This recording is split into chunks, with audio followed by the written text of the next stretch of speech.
Chief adviser বলেছে আমরা সবাই একই পরিবারের সদস্য, ধর্ম বর্ণ জাতি নির্বিশেষে আমরা সকলেই এক এবং আমরা ঐক্যবদ্ধ আছি।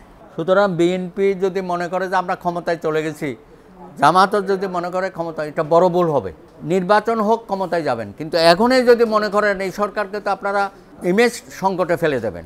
যারা এই সমস্ত ভোটারবিহীন নির্বাচনে সহযোগিতা করেছে, দালালি করেছে, এবং সেই সময় যারা সচিব ছিল, রাকিবের সময় যারা সচিব ছিল, নুরুল হুদার সময় যে সচিব ছিল এবং সর্বশেষ যে সচিব ছিল, এই সচিবদের বিরুদ্ধে আইনের আওতায় তাদের আনতে হবে। না, খুব বেশি চ্যালেঞ্জিং না, কারণ আমরা সবাই আন্তরিক, এখন তার ফেসিবাদ নাই, আমরা সবাই আন্তরিক, আমরা একটা সুষ্ঠু গ্রহণযোগ্য নিরপেক্ষ নির্বাচন চাই, এটা আমাদের জাতির সাথে কমিটমেন্ট। তবে এই সরকারকে বেশি চাপাচাপি করা ঠিক হচ্ছে না, তারা তাদের মতো করতে দিন। আমরা তো আলোচনা করেছি, ভবিষ্যতে আরও আলোচনা হবে, প্রত্যেকটা সংস্কারে আমরা সহযোগিতা করি। আগামীতে যে সরকার গঠন করা হবে নির্বাচনের মাধ্যমে, আমাদের অঙ্গীকার হচ্ছে একটা জাতীয় সরকার গঠিত হবে।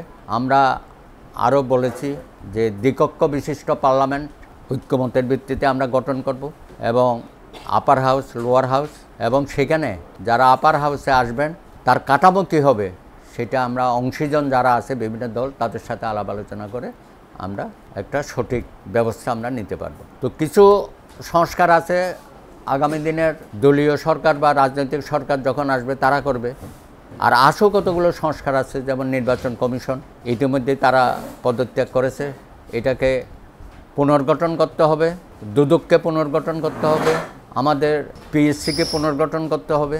যেহেতু আমরা দেখেছি যে দলীয়করণ নির্লজ্জভাবে করা হয়েছে, পুলিশ থেকে আমলা থেকে শুরু করে বিশ্ববিদ্যালয় কলেজগুলো পর্যন্ত অস্বাভাবিক দলীয়করণের মধ্য দিয়ে আমাদের সব জায়গায় আমরা এখন সংকটের মধ্যে পড়ে গেছি। সুতরাং এখানেও ব্যাপক সংস্কার করা দরকার। আইনশৃঙ্খলা এটা একটা বিরাট চ্যালেঞ্জ, সব জায়গায় অনিয়মটাই নিয়ম ছিল শেখ হাসিনার আমলে, সেই নিয়মগুলো আমাদের ফিরিয়ে আনতে হবে। আমাদের বিচার বিভাগেরও সংস্কার, এখানে নিম্ন আদালত উচ্চ আদালত সব জায়গায় আমরা দেখেছি এখানে দলীয় নির্দেশনায় তারা অনেক রায় দিত, এবং জামিন টাবির পাওয়ার ক্ষেত্রে এমন সীমিত করেছিল। বেগম খালেদা জিয়ার অভিযোগ হচ্ছে 2 কোটি টাকা, সেই 2 কোটি টাকা কেউ নিয়ে যায় নাই, অ্যাকাউন্টেই আছে, প্রায় 12 কোটি টাকা হয়ে গেছে। এখন তাকে নিম্ন আদালতে 5 বছর দিয়ে দিল।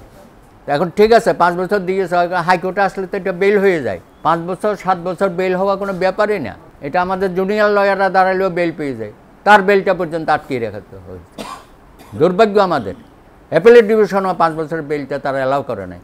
পরে আমরা দেখলাম দুর্ভাগ্যবশত যিনি বলতেন আমরা শপথবদ্ধ রাজনীতিবিদ, গর্ব করে বলতেন এই সমস্ত বিচারকরা, সেই 5 বছরের রায়কে 10 বছর করে দিল। 2018 সন থেকে তাকে কারারুদ্ধ করা হলো। এই যে শুধু বেগম খালেদা জিয়া না, সমস্ত রাজনৈতিক দলের নেতা কর্মীদের যেভাবে তারা ব্যবহার করেছে, মানে তাদের বিরুদ্ধে মনে হচ্ছে সবাই তাদের শত্রু, কতগুলো পরিবার ধ্বংস করে ফেলেছে, এবং সবচেয়ে বেশি ক্ষতিগ্রস্ত হয়েছে বিএনপি, এবং তারা বলেছিল যে বিএনপিকে নিশ্চিহ্ন করে দেয়। আমাদের কথা হচ্ছে আগামী দিনে যারা সরকার গঠন করবে তারা যেন প্রতিহিংসার রাজনীতি না করে, ব্লেম গেম না করে, স্বচ্ছতা জবাবদিহিতে এটা ফিরিয়ে আনতে হবে। আইনের শাসন, সুশাসন, মানুষের ন্যায় বিচার পাওয়ার অধিকার, আমরা সেরকম বাংলাদেশ চাই। বৈষম্য বিরোধী আন্দোলনের সহস্রাধিক ছাত্র জনতার বুকের রক্ত দিয়ে ফ্যাসিস্ট আওয়ামী লীগ এবং শেখ হাসিনার যে পতন, সেই পতনের সুফল সকলেই যেন পায়। সুতরাং আমরা আশা করব আগামী দিনে কোনো দল, কোনো রাজনৈতিক শক্তি নতুন করে এখানে আবার সেই পুরানো কায়দায় দখল বাণিজ্য থেকে শুরু করে, পদ বাণিজ্য থেকে শুরু করে প্রমোশন বাণিজ্য, এগুলো যেন আর না হয়। মেধার ভিত্তিতে সব জায়গায় যেন পদায়ন হয়, পদোন্নতি হয়। তো যাই হোক, আমরা স্বৈরাচার মুক্ত হয়েছি, ফেসিবাদ মুক্ত হয়েছি, এখন দেশটাকে সবাইকে নিয়ে গড়তে হবে, ইনক্লুসিভ সমাজ আমরা চাই। আমরা নিজেদের মধ্যে যেন আর কোনো বিরোধ সৃষ্টি না করি। চিফ অ্যাডভাইজার বলেছে আমরা সবাই একই পরিবারের সদস্য, ধর্ম বর্ণ জাতি নির্বিশেষে আমরা সকলেই এক এবং আমরা ঐক্যবদ্ধ আছি। আমরা কথা বলবো 100 দিন পরে, 3 মাস যাক, 1 মাসে কথা বলা, এখন যা দেখতেছি ভালোই করতেছে, আরও ভালো করবে, আরও ভালো করে, একটু সময় দিই তাদেরকে, আর তারা বসতে পারে নাই ঠিকমতো। এখন তো এটা অন্তর্বর্তীকালীন সরকার, এখন কি বিএনপি আছে ক্ষমতায় না জামাত আছে না অন্য পার্টি আছে, না ওইটা এখন বলছে না। কিন্তু দুর্ভাগ্য হচ্ছে ভাই, এরা তো 15-17 বছর ক্ষমতার বাইরে, এদের ব্যবসা বাণিজ্য নষ্ট হয়েছে, এদের পরিবার নষ্ট হয়েছে, ছেলে মেয়েগুলো ভবিষ্যৎ গেছে।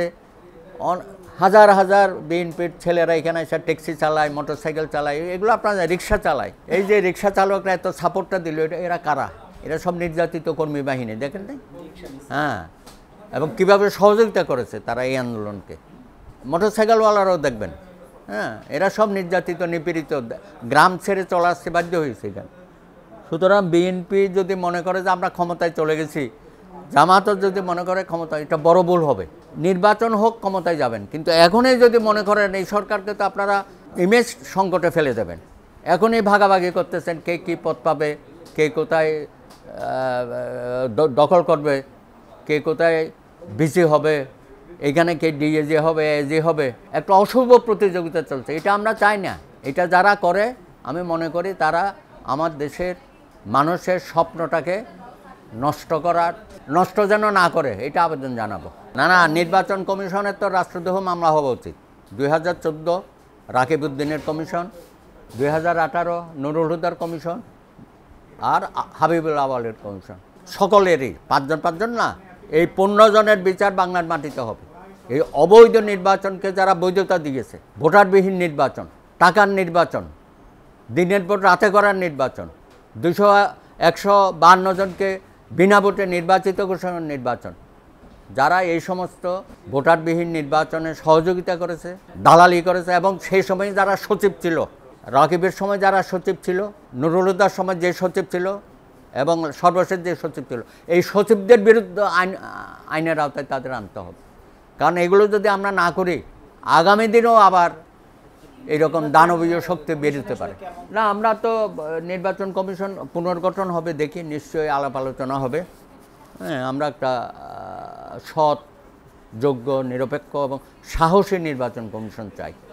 আছে, সমাজে আছে, যাদেরকে গত 15 বছর সমাজ থেকে বিচ্ছিন্ন করে রাখা হয়েছে, তাদের কোনো ভয়েস আমরা পাই নাই।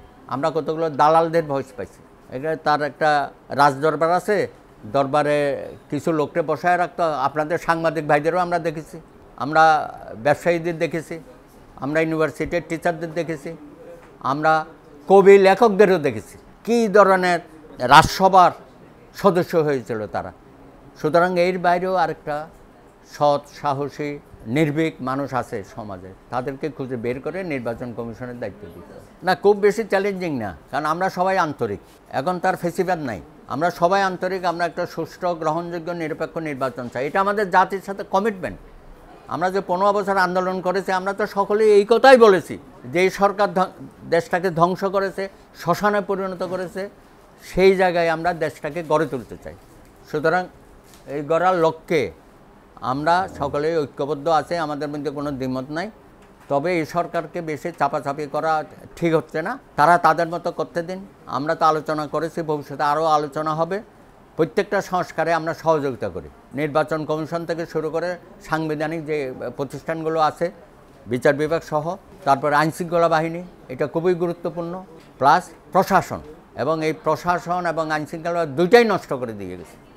সুতরাং সেখানে এটা নিরপেক্ষ প্রশাসন, গতিশীল প্রশাসন, জনবান্ধব প্রশাসন, তারা যেন মনে না করে তারা একজন সম্রাট। হ্যাঁ, যেখানে তারা হবে পিপলস রিপাবলিক, জনগণের প্রতিনিধি, বা তারা আমাদের বেতনভোগ কর্মচারী, তারা যেন জনগণের সাথে সেইভাবে আচার আচরণ ব্যবহার করে, যেটা গত 15 বছরে নষ্ট হয়ে গেছে।